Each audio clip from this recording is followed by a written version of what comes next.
Hello everyone, today we are going to learn basic home design 3D, how to add roof. So as example, I will create room. You can click this icon and then we create rooms in the drawing like this. The next, if you want to add roof, you can click this icon up so it will move to the top of the room, and then you can click this furniture icon, searching for roof, this icon. Now, as example, I will select this roof. You can click, hold, and then drag into the drawing.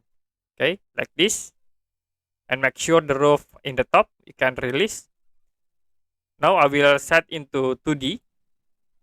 And then we can edit by clicking this roof object. You can click these icons to rotate. And to scale, you can click scale tools. I will move it to here a bit.